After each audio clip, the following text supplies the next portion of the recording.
আজি মই south east জোনৰ বিষয়ে ক'ব ওলাইছোঁ। সাউথ ইষ্ট মানে হৈছে আপোনাৰ আগ্নেয়কোণ।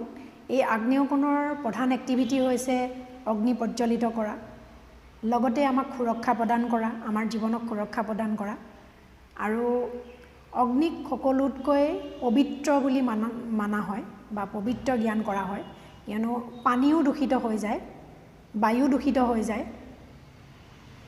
মাটিও দূষিত হৈ যায়, কিন্তু অগ্নি দূষিত নহয়। সেইটো কাৰণে অগ্নিক সকলোতকৈ পবিত্ৰ জ্ঞান কৰা হয়। সেইটো কাৰণে আমি হোম যজ্ঞ কৰোঁ, কিবা এটা মাংগলিক অনুষ্ঠান কৰিব ক্ষেত্ৰত আমি সদায় অগ্নি প্ৰজ্বলিত কৰোঁ, আমি চাকি বন্তি লগাওঁ। সেই চাকি বন্তি গছ সদায় পবিত্ৰ বুলি পেলাই আমি মানো। গতিকে অগ্নিক সদায় পবিত্ৰ জ্ঞান কৰা হয়, আৰু এই অগ্নিয়ে আমাৰ জীৱন মানে আগুৱাই যোৱাত আমাক সহায় কৰে, গতিমাত্ৰা প্ৰদান কৰে আৰু আমাক সুৰক্ষিত কৰি ৰাখে। ইয়াৰ সকলোতকৈ ডাঙৰ এক্টিভিটিটোৱে হৈছে বা সকলোতকৈ মানে ডাঙৰ কামটোৱে হৈছে আমাৰ জীৱনক সুৰক্ষা প্ৰদান কৰা, আমি সুৰক্ষিত অনুভৱ কৰা। সেইটো এই সাউথ ইষ্ট দিশৰ পৰাই আহে। আৰু এই সাউথ ইষ্ট দিশটো বা এই অগ্নিকোণৰ আৰু এটা প্ৰধান এক্টিভিটি হৈছে মানি আৰু কেছ ফ্ল'ৰ লগত ই জড়িত। মানে আমাৰ হাতত যেতিয়া আমি কোনো এটা কাম কৰোঁ বা কৰ্ম কৰোঁ, সেই কৰ্ম কৰাৰ পিছত আমাৰ হাতত যিখিনি আমাৰ হাতত আহি টকা পইচা পৰে বা ধন আহি পৰে, সেই ধনখিনি সাউথ ইষ্ট দিশটোৰ পৰা সূচোৱা হয়, সাউথ ইষ্ট দিশে সূচায়। কেছ ফ্ল'টো মানে কণ্টিনিউৱাছ যিটো কেছ ফ্ল' হয়, সেই কেছ ফ্ল'টো সাউথ ইষ্ট দিশৰ পৰাই আহে।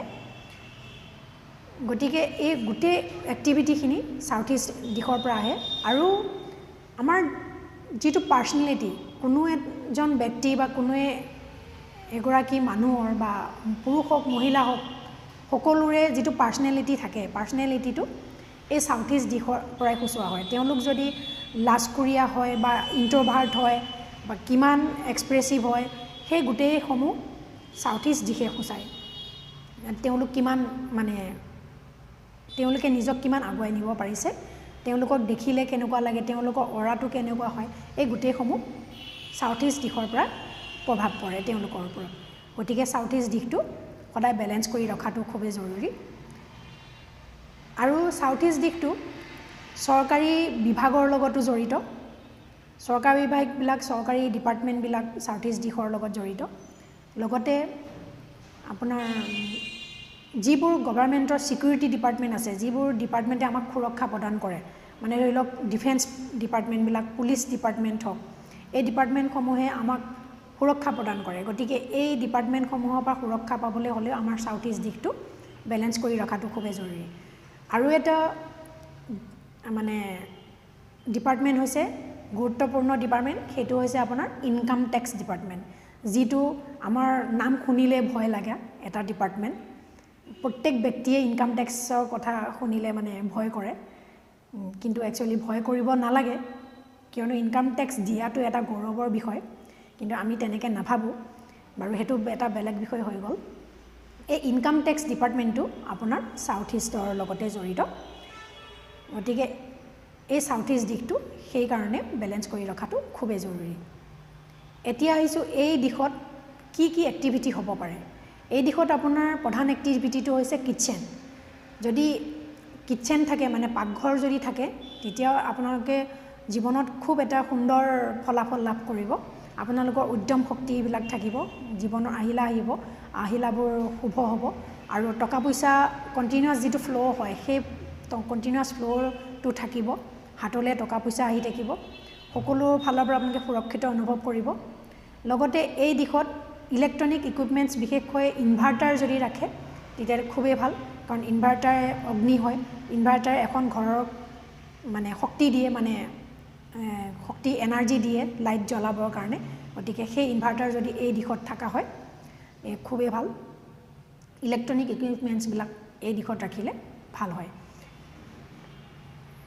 এতিয়া আহিছোঁ কি কি এক্টিভিটি ইয়াতে হ'ব নালাগে। কিটচেনটো থাকিব লাগে, কিন্তু টয়লেট থাকিব নালাগে।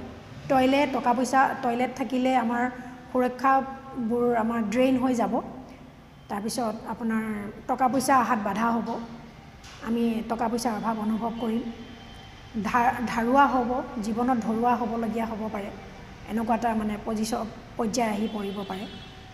গতিকে ইয়াত টয়লেট হ'ব নালাগে, ষ্ট'ৰ ৰুম থাকিব নালাগে, লগতে পানীৰ এক্টিভিটি থাকিব নালাগে, ৱাটাৰ বৰিং থাকিব নালাগে, পুখুৰী থাকিব নালাগে, কুঁৱা থাকিব নালাগে, নীলা ৰং থাকিব নালাগে, কলা ৰং থাকিব নালাগে বা কলা ৰঙৰ টাইলছ লগাব নালাগে, এই দিশত গ্ৰে কালাৰ থাকিব নালাগে। এইসমূহ যদি ইয়াতে নাথাকে তেতিয়াহ'লে আপোনালোকৰ মানে সাউথ ইষ্ট দিশটো বেলেঞ্চ হৈ থাকে। আৰু এতিয়া আহিছোঁ কি ৰং ইয়াতে থাকিব লাগে। ইয়াতে আপোনাৰ প্ৰধান ৰংটো হৈছে আপোনাৰ ৰঙা ৰংটো ইয়াৰ প্ৰধান ৰং। ৰঙা থাকিব পাৰে, কমলা ৰং থাকিব পাৰে, গোলপীয়া ৰং থাকিব পাৰে, বেঙুনীয়া ৰং থাকিব পাৰে আৰু সেউজীয়া ৰঙো কিছু মাত্ৰাত থাকিব পাৰে। সেউজীয়া ৰঙো ইয়াতে উপকাৰী হয়। গতিকে এই ৰংসমূহ যদি ইয়াত থাকে তেতিয়া আমাৰ জীৱনত সদায় এটা ইতিবাচক ফলাফল আহিব আৰু আমি প্ৰত্যেকটো কামতে আমি কৰি যোৱাৰ বা আমি এটা এনাৰ্জি অনুভৱ কৰিম। গতিকে এইসমূহ মানে এই সাউথ ইষ্ট দিশটো বাস্তু দোষমুক্ত কৰি ৰখাটো আমাৰ খুবেই জৰুৰী। প্ৰত্যেকটো ডিপাৰ্টমেণ্টৰ ক্ষেত্ৰত বা প্ৰত্যেকটো গভৰ্ণমেণ্ট ডিপাৰ্টমেণ্টৰ পৰা আমি সহায় সহযোগ বা সুৰক্ষা পাবলৈ কাৰণেও এই দিশটো বাস্তু দোষমুক্ত কৰি ৰখাটো খুবেই ভাল। কোনো ব্যক্তিৰ ঘৰত যদি চোৰ ডকাইত হৈছে বা তেওঁলোকৰ ঘৰত যদি পুলিচ কেছ হৈছে, পুলিচৰ ইনভেষ্টিগেশ্যন চলিছে বা ইনকাম টেক্সৰ যদি তেওঁলোকৰ নটিচ আহিছে, তেতিয়া মন কৰিব যে সাউথ ইষ্ট দিশটো তেওঁলোকৰ বাস্তু দোষ বা বাস্তু দূষিত হৈ আছে। অতি সোনকালে ইয়াৰ বাস্তু প্ৰতিকাৰ কৰিলে আপোনালোকৰ এই বিৰূপ প্ৰভাৱখিনিৰ পৰা মুক্ত হ'ব পাৰিব। পৰৱৰ্তী সময়ত মই বেলেগ এটা দিশৰ বিষয়ে আলোচনা কৰিম। আপোনালোকে যদি মোক লগ পাব বিচাৰে, মোৰ ফোন নাম্বাৰটো দিয়া হৈছে, আপোনালোকে মোক যোগাযোগ কৰি পেলাই মোক লগ পাব পাৰিব, মোৰ পৰা পৰামৰ্শও ল'ব পাৰিব। আজিলৈ আহিছোঁ, ধন্যবাদ।